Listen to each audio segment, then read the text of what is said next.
আজকে সকালে দোকানে আসতেই দেখছি দোকানে ঠাকুরগুলো পুরো কমপ্লিটেড হয়ে গেছে। তো না, সব ঠাকুর কমপ্লিট হয়নি, এখন কিছু ঠাকুর বাকি রয়েছে। আর এইগুলো হচ্ছে কিসের ঠাকুর বলো তো?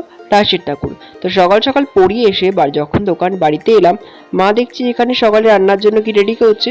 আর আমি চলে গেছি দোকানের দিকে। দোকানে গিয়ে দেখছি ঠাকুরগুলো মোটামুটি রেডি চলছে। আর এই দিকে ঠাকুরগুলো মোটামুটি দেখো মাটি দেওয়া হয়ে গেছে। এইগুলো হচ্ছে রাসের ঠাকুর। জগদ্ধাত্রী ঠাকুর সেরকম আমাদের বাড়িতে হয়নি। তো এইগুলো রয়েছে নবদ্বীপে, তো রাস হয় জানো। তো নবদ্বীপের পাশেই আমাদের বাড়ি। তো অনেক ঠাকুর আমাদের এখানে তৈরি হয়। তো মোটামুটি আমাদের বাড়িতে এই 3টে ঠাকুর আপাতত তৈরি হয়েছে। আর একটা ঠাকুর রেডি চলছে।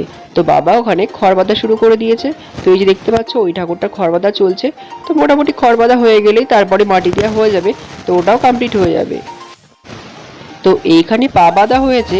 আর এই যে ঠাকুরগুলো ঘরের ভেতর ছিল, সেই ঠাকুরগুলো কিন্তু সব বাইরে বার করে দিলাম, কারণ রোদে শুকাতেও হবে, শুকানোর জন্য বেশি দিন টাইম নেই। তো সব এইদিকে বার করে দিয়েছি। আর আপাতত দুপুরবেলা যখন আমি দোকানের দিকে এলাম, তো তখন তোমাদের দেখিয়েছিলাম যে পা বাঁধা কমপ্লিট হয়েছে। তো দুপুরবেলা দোকানে এসে দেখি মোটামুটি পুরো বডিটাই বাঁধা হয়ে গেছে। তো এটা কী ঠাকুর তোমরা কমেন্ট করে বলো তো। আমি তোমাদের কিছু বলছি না, তো অবশ্যই দেখবে, বুঝতেই পারবে এটা কী ঠাকুর।